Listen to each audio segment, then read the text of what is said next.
Hello everyone. इस video में हम देखेंगे जो आने वाली सीटेट है उसमें पेपर वन मैथ्स के लिए हम प्रीवियस ईयर क्वेश्चन पेपर पूरे ही कर रहे हैं। इससे पहले भी मैं ऑलरेडी बहुत सारे क्वेश्चन पेपर करवा चुका हूँ, उनका लिंक आपको डिस्क्रिप्शन में मिल जाएगा। इस वीडियो में हम 20 जनवरी 2023 को जो पेपर वन हुआ था सीटेट का, उसमें मैथ्स का जो क्वेश्चन होता है 30 मार्क्स का वो देखेंगे। पहले 15 क्वेश्चन मैथ्स के रिगार्डिंग होंगे और बाद में मैथ्स के पेडागोजी के। तो चलिए शुरू करते हैं। Question number first, if a and b are digits, then find the value of a and b which is true। तो देखो हम यहाँ पे 3 में से कितने जाएंगे, तो यहाँ पे 8 बचेंगे। तो यहाँ पे अगर मैं 5 लूँ तभी तो 13 में से 5 जाएंगे तो कितना बचेगा 8। तो 5 वाले सिर्फ 2 ही ऑप्शन है, सॉरी 3 ऑप्शन है। ओके, देन आफ्टर दैट 1 में से 1 जाएगा तो 0 और 6 में से 4 जाएगा तो 2। तो b की वैल्यू कितनी आई, 2 आई। हमारा आंसर होगा option first is the right answer. Question 2. James arranged some flower in a 4 column such that each column has 6 flower। Okay, 4 column है, हर एक में 6 फ्लावर है, तो टोटल कितने हुए 4 6 जा 24 टोटल फ्लावर है। Then after that if Jalil wants to arrange this flower in 8 column, अब उसी 24 फ्लावर को वो 8 कॉलम में डिस्ट्रीब्यूट करना चाहता है। How many flower should be there in each column so that each column contains equal number of flower. तो 24 को 8 कॉलम में डिवाइड कर दो इक्वल में, तो कितना होगा 3 आंसर आएगा। तो यहाँ पे आंसर होगा ऑप्शन 3 और आंसर भी 3 है। Question number 3, 3 friend visited a sweet shop where the shopkeeper give them vadas in 3 plate. 3 plate में उनको वड़ा दिए और टोटल वड़ा कितने थे, 12 थे, टोटल 12 थे। If number of vadas of this plate if arrange properly फिर कंजिक्यूटिव 3 वन नंबर। वो उनको देखो, ये मान लो 3 प्लेट है और उन्हीं 3 प्लेट में उन्होंने किस तरह के कंजिक्यूटिवली इवन नंबर दिए। What was the maximum number of vadas kept in a plate.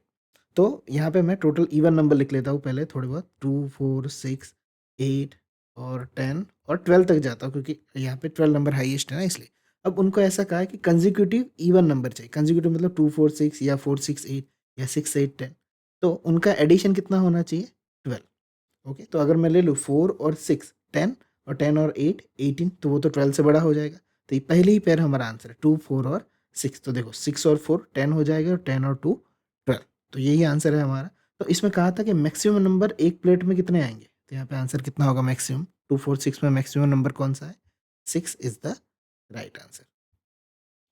Question number 4, Latif road 2 to 50 on a sheet of paper. Okay, उसने कुछ नंबर लिखे एक शीट ऑफ पेपर पे 2 से लेके 50 तक।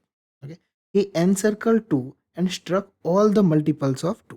तो इस तरह से कुछ लिख सकते हैं, उन्होंने 2 को एनसर्कल किया और उसके जो मल्टीपल होते 4 6 8 10 12 14, मैं सारे नहीं लिखूंगा पर मैं बता रहा हूँ, तो 50 भी 2 के मल्टीपल में। तो इन सब पे उन्होंने ऐसे नेम स्ट्रक ऑफ किया, नंबर स्ट्रक ऑफ कर दिया। ओके, निकाल दिया। अब उसके बाद he encircle list number which was not encircle and struck off, हमने struck off कर दिया।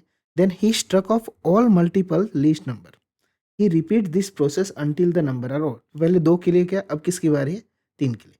तो 3 के टेबल में क्या आएंगे 6, पर 6 तो आगे वो चला गया तो 9, फिर 12, फिर 12 भी इसमें चला गया तो हम नहीं लिखेंगे। इस तरह से कुछ कुछ नंबर उन्होंने, लेकिन 15 उसमें नहीं था, ठीक है, 21 नहीं होगा। उन सब के ऊपर वो लाइन करते गए, कहाँ तक करते गए, जो 50 तक पहले नंबर आते हैं उतने तक। उसी के बाद में 4 अगर करने जाएंगे तो 4 नहीं हो क्योंकि 4 ऑलरेडी स्टक ऑफ हो चुका है। फिर 5 की बारी आएगी, 5 के बाद क्या आता है 10, 10 यहाँ पे चला गया है, 15 20 25। ओके, 25 यहाँ पे आ जाएगा। ओके 25, तो वहाँ पे उस तरह से उसके टेबल निकाले। उसके बाद 6 नहीं आएगा क्योंकि 6 यहाँ पे चला गया। 7 यहाँ पे 7 आएगा तो 7 2 जा 14, पर 14 यहाँ पे चला गया है। 21 यहाँ पे चला गया है, 28 चला जाएगा आगे। तो इस तरह से ये पूरा प्रोसेस चलता है। अब यहाँ पे कहा है कि इसी प्रोसेस के थ्रू चलेंगे। अब हमारा क्वेश्चन देखो यहाँ पे कि ये जो है which of the following option is correct. Okay, तो फर्स्ट ऑप्शन देखो 17 is in circle. Okay, encircle, तो 17 होगा क्योंकि इसी तरह से यहाँ देखो ये सारे के सारे प्राइम नंबर है। ठीक है, तो 17 इसी लाइन में, क्योंकि 17 किसी के टेबल में नहीं आता, इन सबका मल्टीपल में 17 आता ही नहीं है। तो 17 क्यों नहीं आता, क्योंकि 17 इज द प्राइम नंबर। तो हाँ, first is a true and second is the correct explanation for. Question number 5 देखते हैं। हैना has a 10 cards on which digit 0 to 9। हैना के पास 10 कार्ड है और हर एक कार्ड के ऊपर नंबर है 0 to 9। She want to make a 3 digit number using this card without repetition. If she use card bearing 4 and 5, then the number of 3-digit number she can form and which are divisible by 9. अब देखो उसके कहने को मतलब ये है कि 0 से 9 नंबर उसको यूज़ कर सकती है 3 कार्ड बनाने, और 2 में नंबर फिक्स है 4 और 5. अब तीसरा कोई भी ले, पर ऐसा होना चाहिए उनका एडिशन जो है वो यहाँ पे वो जो भी नंबर बनेगा वो डिविजिबल बाय 9 होना चाहिए. ठीक है, अब 9 की डिविजिबिलिटी क्या कहती है कि जो भी नंबर हम लेंगे उसका जो डिवीजन जो एडिशन होगा नंबर का वो 9 के टेबल में आना चाहिए. फॉर एग्जांपल 5 + 4 कितना होगा 9, तो यहाँ पे एक ज़ीरो ले सकते हैं तो ये 9 हो जाएगा. तो यहाँ पे हमारे पास नंबर कितने हैं 0 1 2 3 4 5 6 7 8 और 9. तो मैंने पहला ज़ीरो ले लिया तो हाँ ये वर्क करेगा. तो इसके ऊपर से हम किस तरह से नंबर बना सकते हैं, कुछ इस तरह से बनेंगे. 4 और 5 तो रखना ही है, पहले ज़ीरो बीच में लिया, फिर लास्ट में लिया, फिर 0 यहाँ पे लिया और यहाँ पे लिया. तो यहाँ पे कितने नंबर बने 4 नंबर बने. इसका एक शॉर्टकट भी है परम्यूटेशन और कॉम्बिनेशन के चैप्टर में से, वो मैं बाद में बताता हूँ. फिर 0 हो गया. अब अगर मैं यहाँ 1 रखने की कोशिश करता हूँ तो 4 और 5 9 और 1 10 होगा. तो वो तो 9 के टेबल में नहीं आता. वैसे ही मैं 2 रखूँगा, 3 रखूँगा, 4 रखूँगा, तो जो भी एडिशन आएगा, फॉर एग्जांपल मैं 5 ले लेता हूँ, तो 5 + 5 10, 10 और 4 14. तो वो 9 के टेबल में नहीं आते. वो लास्ट में कौन सा नंबर आएगा तब होगा. तो 9 + 5 14 और 4 18. तो पीछे अगर हम 9 रखेंगे, 9 नंबर यहाँ पे रखेंगे तो ही वो आंसर आएगा. तो देखो यहाँ पे 9 रखने के कितने तरीके हैं, तो इस तरह से होंगे. 4 5 9 रख सकते हो, 4 9 5 रख सकते हो, 5 4 9 5 9 4 9 4 5 एंड 9 5 4. तो ये कितने नंबर आए टोटल 6. 6 + 4 आंसर कितना होगा 10 इज द राइट आंसर. यही क्वेश्चन परम्यूटेशन की मदद से भी हो सकता था. फॉर एग्जांपल पहले में 4 5 और 0 लिया था, दूसरे में हमने 4 5 और 9 नंबर लिया था. तो देखो पहले 3 डिजिट के लिए बात करते हैं, तो पहले नंबर में कभी 0 नहीं आएगा, इनकी बात कर रहा हूँ. तो क्यों, क्योंकि 0 आने से वो 3 डिजिट नंबर नहीं रहेगा. तो इन दोनों में से कोई भी आएगा, 2 में से कोई भी आ सकता है. फिर यहाँ पे एक नंबर जो भी जाएगा, मान लो 4 चला गया तो 5 और 0 बचे, तो यहाँ भी उन दोनों में से कोई भी आ सकता है. और लास्ट में जो बचा हुआ आएगा, तो 2 2 जा कितना हुआ 4 यहाँ पे. तो ये जो 4 आए इसी तरह से है. अब सेम तरीके से यहाँ पे कर सकते हैं कि इन तीनों में से कोई भी आ सकता है. 3 लिख लिए, एक चला जाएगा तो कितना बचेगा 2, और लास्ट 2 बचेंगे तो 2 भी कोई भी आ सकता है, और 3 2 जा 6. तो 6 + 4 कितना हो जाएगा 10 इज द राइट आंसर. इस तरह से आंसर हम परम्यूटेशन की मदद से भी कर सकते हैं. Question 6. 3 cups A B C can have a pebble of equal size in the following manner. 3 cup है और उसमें कुछ पेबल की कैपेसिटी दी हुई है. ए में कितना है 4, बी में कितना है कैपेसिटी 6 की, सी में कितनी है 12 की. टू फिल अ पिट यानी एक गड्ढा है, उसमें c has to be use 2 times. Okay, वो इतना बड़ा है कि सी में जो पेबल्स आते हैं वो 2 टाइम यूज़ करना पड़े, यानी उसका कप 2 बार खाली करना पड़ेगा. तो उस गड्ढे में 12 है यहाँ पे, तो कितने होंगे 12 2 जा 24 पेबल्स की कैपेसिटी होंगी. Suppose that pit has to be filled using A and B only.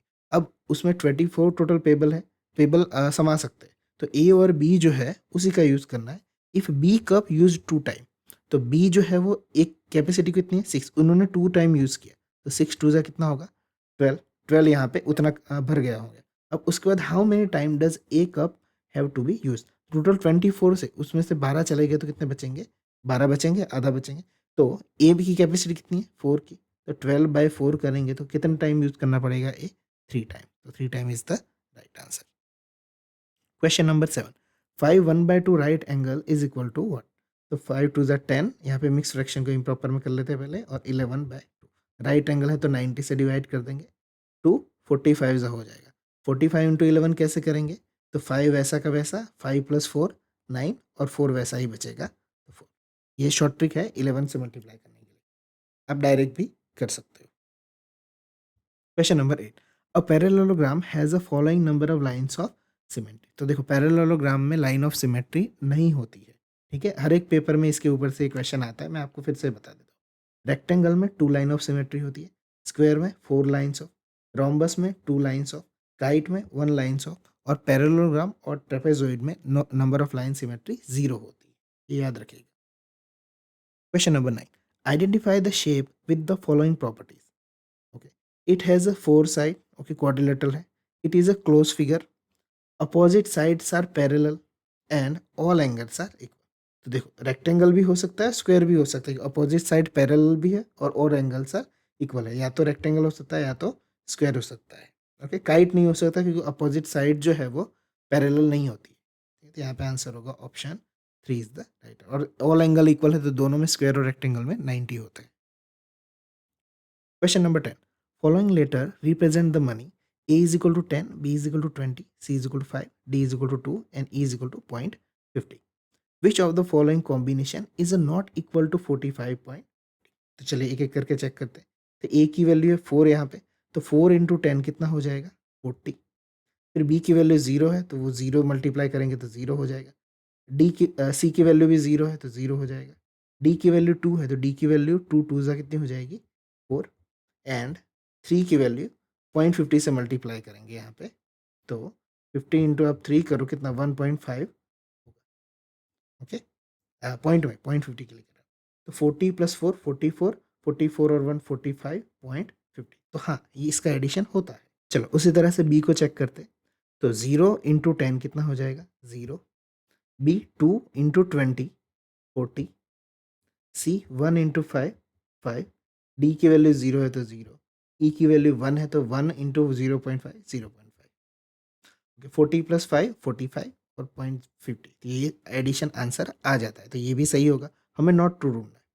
2 into 10 20, 1 into 20 20, C 1 into 5 5, D 0 है तो नहीं लिखेंगे, और 1 इंटू 0.5 0.5। ओके, 20 20 40 45, यहाँ पे सॉरी प्लस आएगा बीच में, 45.50 45.50, तो ये भी सही होता है। तो अब लास्ट वाला चेक करने की ज़रूरत नहीं है, वही आंसर होगा। 3 तो आंसर आ रहे हैं, पर फिर भी मैं करके दिखा देता हूँ।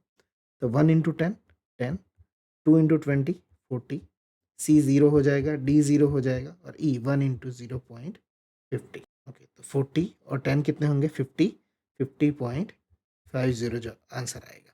ओके, जो एडिशन आना कितना चाहिए था 45.50, तो ये जो फिट नहीं बैठता, इसलिए यहाँ पे आंसर क्या होगा ऑप्शन 4 नॉट ट्रू पूछा था।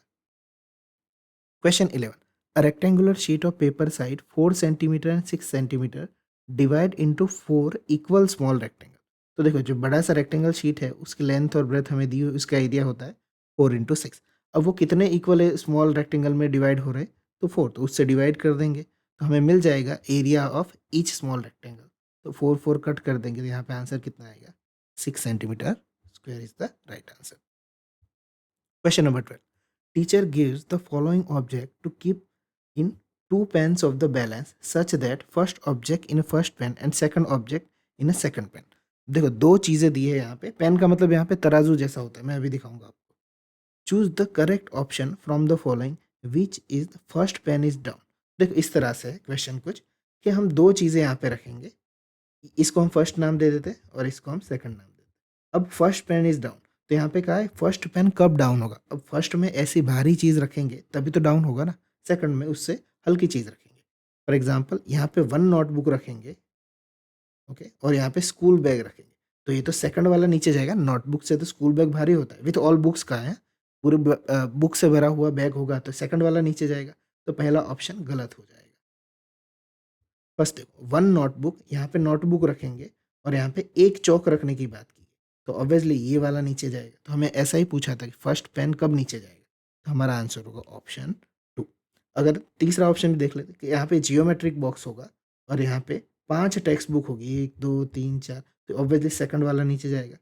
फोर्थ में देखो यहाँ पे सिर्फ एक छोटी सी पेंसिल होगी और यहाँ पे जियोमेट्रिक बॉक्स होगा, तो ऑब्वियसली यही वाला नीचे जाएगा। हमें ऐसा केस ढूंढना था जिसमें only first pen is down, यानी कि यहाँ पहले वाला ही नीचे जाए। आंसर होगा option 2। Question number 13, the number of student in different section A B C D E of a class are given in the following table. यहाँ पे कुछ नंबर ऑफ स्टूडेंट दिए सेक्शन में, in which pair of section the difference between the number of students is the same. तो हम option के through जाएंगे, तो ए और सी देखो 40 और 42, तो उनका डिफरेंस कितना आएगा 2। डी और ई देखो 32 और 36, इतना डिफरेंस कितना आएगा 4। तो ये गलत हो जाएगा, हमें इक्वल कहा था करने के लिए। चलो ए और बी का निकालो, तो 40 और 43 का कितना होगा यहाँ पे 3। उसके बाद सी और डी का निकालो, 42 और 32 का तो 10 होगा, तो डिफरेंस इक्वल नहीं आ रहा है। ए और ई का 40 और 36 4, डी और ई का 32 और 36 4, इसमें इक्वल आ गया। ओके, हमें यही कहा था पूछने के लिए, तो यहाँ पे आंसर होगा ऑप्शन 3। हम फोर्थ नहीं चेक करते, चलेगा।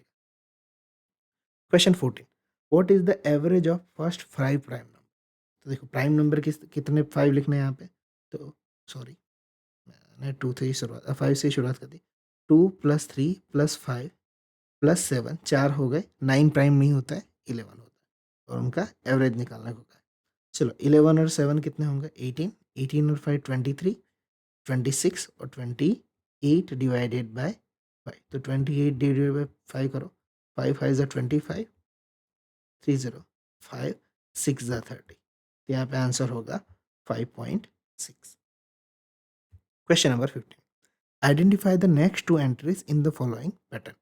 देखो 1 2 3 और 4 आएगा यहाँ पे, तो उन्होंने 4 की जगह पे क्या लिखा है एफ, 5 6 7 और यहाँ पे 8 आएगा, तो 8 का स्पेलिंग क्या होता है EIGT, तो यहाँ पे ई लिखा है उन्होंने। 9 10 11 और उसके बाद क्या आएगा 12, पर 12 का स्पेलिंग क्या होता है टी से स्टार्ट होता है, तो यहाँ पे क्या आएगा T. That's why our answer is 11 and T. चलिए यहाँ पे 15 क्वेश्चन जो थे वो मैथ्स के फिनिश होते हैं। अब पेडागोजी के क्वेश्चन है। Sum of any two natural number is always natural number, this property of natural number is refer to as. तो देखो दो नंबर नेचुरल नंबर ऐड करने से आंसर जो नेचुरल नंबर मिलता है उसे कहते हैं क्लोजर प्रॉपर्टी। मैं यहाँ पे सारी दिखा देता हूँ। डिस्ट्रीब्यूटिव प्रॉपर्टी किसे कहते हैं, तो A into b plus c, a b plus a c. Commutative property किसे कहते हैं, a plus b is equal to b plus a. Then associative property किस तरह से कहते हैं कि a plus b plus c, तो यहाँ पे ये ब्रैकेट है ए और बी को लग जाएगा। ठीक है, चलिए आगे देखते हैं। Question number 2, a teacher asks child to draw a quadrilateral and then convert into parallelogram. Child is able to do it at which level of Van Hille's theory of geometrical thinking is the child. अब van हिले की theory अच्छे से करके जाना, हर एक में question आते और पहले 0 1 2 लेवल में से ही आते। देखो यहाँ पे क्या कहा गया है कि एक पैरेललोग्राम ड्रॉ करो, तो इसका मतलब ये बच्चे को सिर्फ फिगर पता है। ठीक है, यहाँ पे पैरेललोग्राम की तरह रेक्टेंगल नहीं पूछा है, तो उसे रिलेशन नहीं समझ में आता, बट प्रॉपर्टी समझ में आती है। और प्रॉपर्टी किस में आती है, एनालिसिस के लेवल में आती है। ठीक है, तो यहाँ पे देखो एक बार देख लो, ये जो लेवल 1 है एनालिसिस, उसमें पता चलेगा कि स्क्वायर के 4 एंगल होते हैं, 4 राइट एंगल सॉरी 4 साइड होती है, 4 एंगल होते हैं। उसे पता चलेगा पैरेललोग्राम क्या होता है, सामने की साइड पैरेलल होती है, उसे प्रॉपर्टी समझ में आएगी। बट एनालिसिस में याद रखना वो रिलेशनशिप नहीं समझ पाता है कि वो पैरेललोग्राम और रेक्टेंगल को यहाँ पे कंपेयर नहीं कर पाता है, वो होता है सेकंड वाले लेवल में, एब्स्ट्रैक्शन वाले। ठीक है, इसे अच्छे से स्टडी करो, हर पेपर में क्वेश्चन है इसके ऊपर से। Question 3, according to NCF 2005 for children to enjoy mathematics, तो एंजॉय मैथमेटिक्स कराने के लिए NCF ने क्या प्राविधान दिया है, extra questions for practice should be include in each chapter, नहीं। Student should solve unit and exercise, तो वो भी नहीं दिया हुआ है। Difficult topic should not be included in maths assessment, तो वो भी नहीं। Real life experience of student should be a part of mathematics text book, तो जो रियल लाइफ एक्सपीरियंस है बच्चों के आसपास से जो उन्हें सिखाया जाए, ठीक है, तो वो एनसीएफ ने किया हुआ है। फॉर एग्जांपल आप ये कर सकते हो कि कहीं सब्जी मंडी में वगैरह में लिया जाए और उसमें वेट कैसे मेजर होता है उनको रियल लाइफ एक्सपीरियंस से बताया जाए, या फिर चॉक डस्टर का वेट जो आसपास जो चीज़ें होती है वो मेजर करना सिखाया जाए। आगे एक क्वेश्चन है डस्टर से कंपेयर करने वाला, उसमें बताऊंगा। Question number 4, Miss Ruhi a primary maths class teacher ask her student to explain their answer after solving a given problem. उन्होंने एक यहाँ पे क्वेश्चन सॉल्व करने के लिए दिया और उन्होंने बच्चों से पूछा एक्सप्लेन करने के लिए।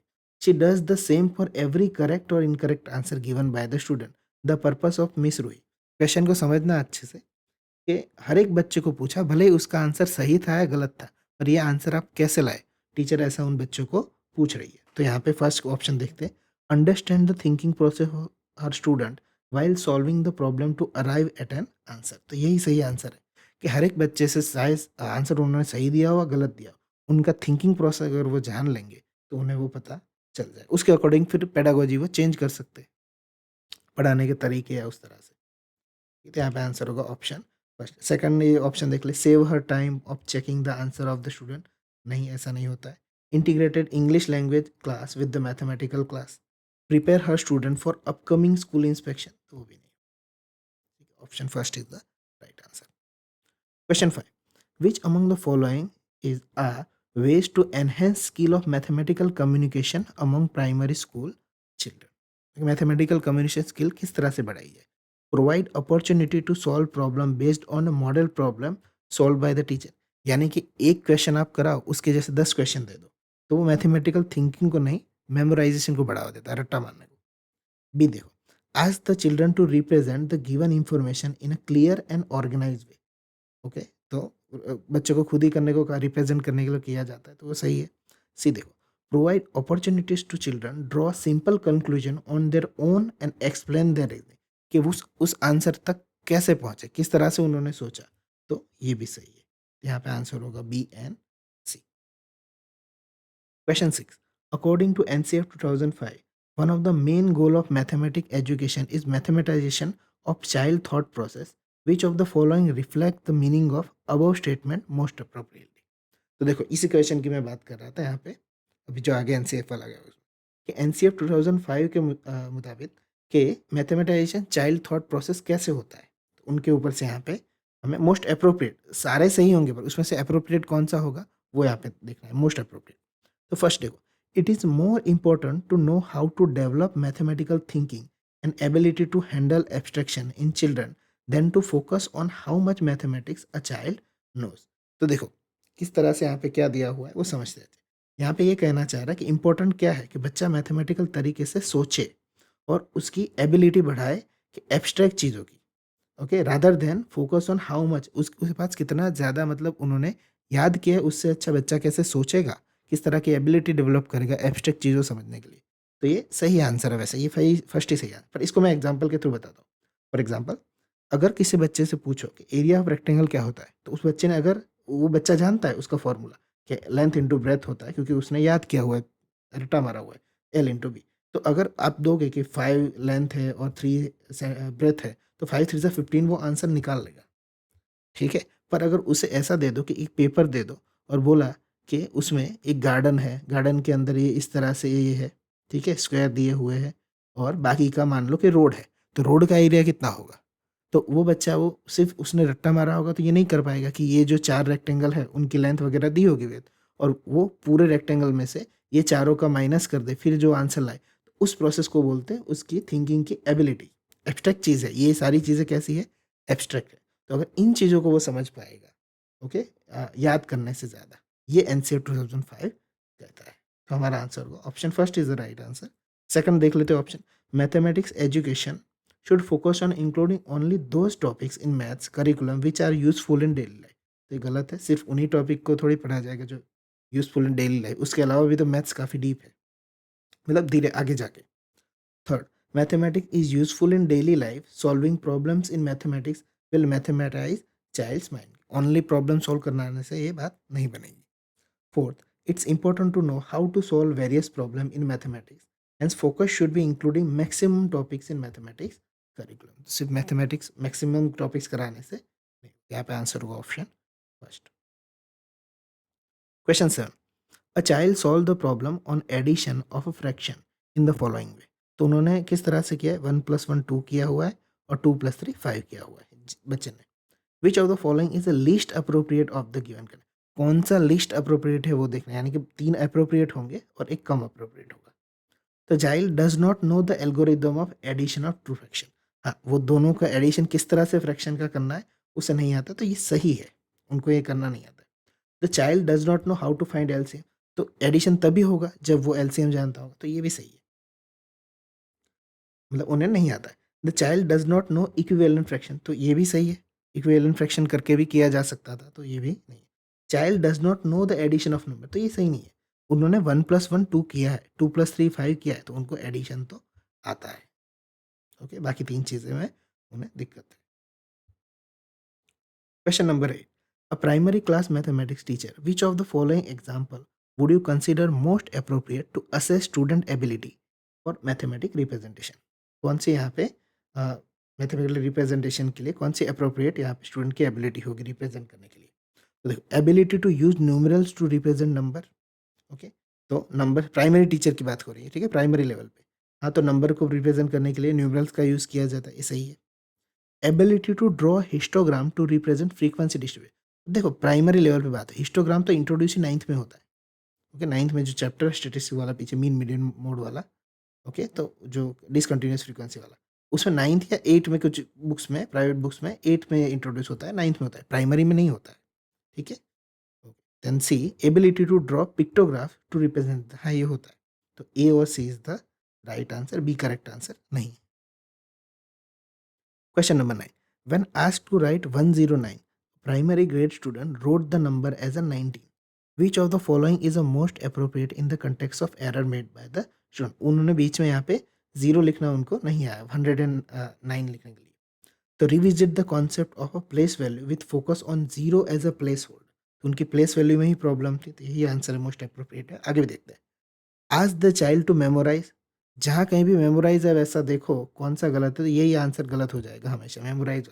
हाँ, पर यहाँ पे नॉट ट्रू वगैरह लिखा हो क्वेश्चन में, जरा ध्यान रखना। Write the number from 99 to 100 on a blackboard, underline 109, तो ये भी सही नहीं है। Ask children to see the correct answer from the notebook of his, तो ये भी नहीं है, ठीक है? उनको रिविजिट करना चाहिए जो कॉन्सेप्ट है। Question number 10.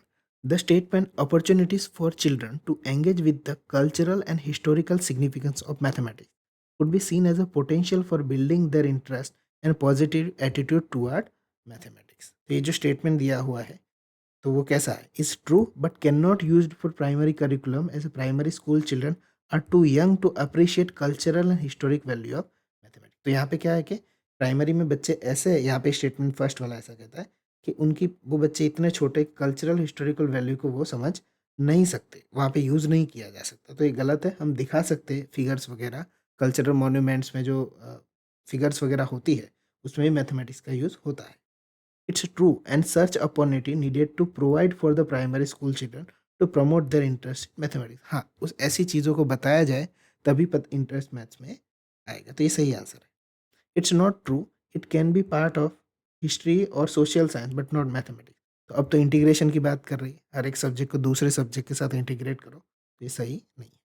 It's not true, it will divert children thinking from mathematics to history and culture. Okay, तो ये भी नहीं होगा, तो यहाँ पे आंसर होगा option 2 is the right answer. Question 11. The contrapositive of the statement, if 10 is greater than 7 then 11 is greater than 8. अब देखो तीन तरह के स्टेटमेंट होते हैं, ठीक है? मैं बताता हूँ आपको यहाँ पे कि इफ P then Q, तो कन्वर्स स्टेटमेंट क्या, अगर ये स्टेटमेंट दिया P then Q, कन्वर्स का मतलब क्या होता है? इफ Q then P, उससे उल्टा। इनवर्स का मतलब क्या होता है? If P then Q, then inverse में क्या होगा? If not P then not Q, दोनों के आगे नॉट नॉट लग जाएगा। कॉन्ट्रा पॉजिटिव में क्या होता है? उल्टा होता है पर साथ में नॉट भी लगता है। If not Q then not. तो अब देखो यहाँ पे 10 is greater than 7 and 11 greater than 8, तो कॉन्ट्रा पॉजिटिव में क्या होगा कि 11 is not greater than 8 then 10 is not greater than 7। तो यहाँ पे आंसर कहाँ है? यहाँ पे सेकंड आंसर है। If 11 is not greater than 8 then 10 is not greater than 7। ये तीनों में से कोई भी आ सकता है, आप इसे अच्छे से याद कर लेना। Question 12.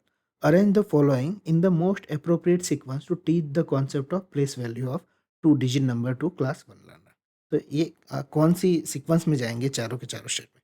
Use picture start to pictorial represent a number in terms of tens and one. Okay, concept value पहली बार सिखा रहा है तो पहले ही हम पिक्चर नहीं दिखा देंगे। Write number in the expanded form, तो ये भी सही नहीं होगा। Use base as a 10 blocks beads token etcetera, तो ये सही रहेगा। एरिथमेटिक जो ब्लॉक्स वगैरह होते हैं, जो यहाँ पे जोल्टन वाला कॉन्सेप्ट जो है वो इसमें आएगा। तो सबसे पहले सी आएगा। ओके, यहाँ पे दो जगह पे आता है।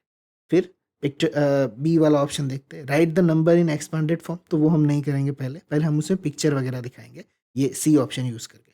यहाँ पे आंसर होगा ए वाला, यानी कि option fourth is the right answer, C. फिर ए पिक्चर दिखाएंगे, फिर डी होगा represent tens and ones each number of T N O, and after the last में भी नंबर सबसे लास्ट में लिखाएंगे, write the number in the expanded. Zoltan P Dienes वाला जो कॉन्सेप्ट है उसी कॉन्सेप्ट के आधारित है। चलिए क्वेश्चन 13 देख। As per fundamental principle of new NEP 2020, the achievement of foundation literacy and numeracy FLN, all student needs to be ensured by। देखो FLN जो है वो ग्रेड 3 तक कवर करना था, 2021 से स्टार्ट है ये प्रोग्राम। ओके, तो आंसर होगा grade 3। Question 14, which of the following is the most appropriate activity to introduce the concept of measurement among the primary grade learner. Measurement हमें सिखाना है तो किस तरह से हम सिखाएंगे? Appropriate activity, giving a meter scale children to measure the length of their mathematics books। Okay, आगे देखते हैं मोस्ट अप्रोप्रिएट का, ये भी प्रैक्टिकल ही है।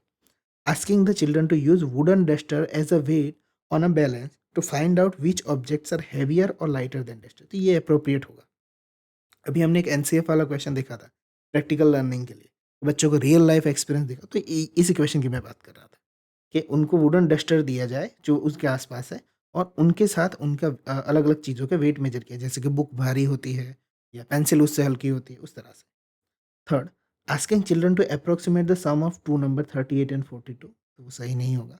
Asking children to estimate their weight of their pairs, okay, estimate यानी कि अंदाज़ा लगाना, तो अभी तो हमने मेजर करना ही नहीं सिखाया, वो अंदाज़ा कैसे लगाएंगे। तो यहाँ पे आंसर होगा option 2 is the right answer.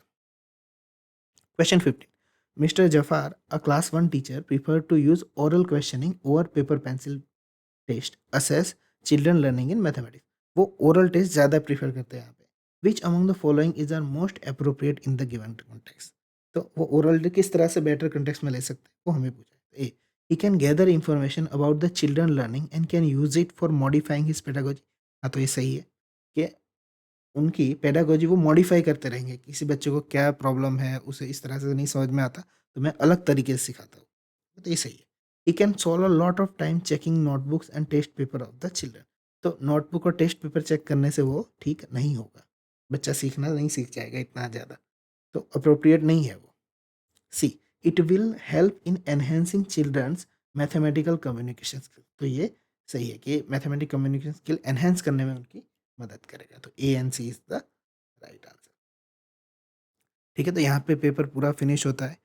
हो सकता है किसी भी क्वेश्चन में कोई डाउट हो तो आप कमेंट करके मुझे बता सकते हो। बाकी मिलते हैं नेक्स्ट वीडियो में, तब तक के लिए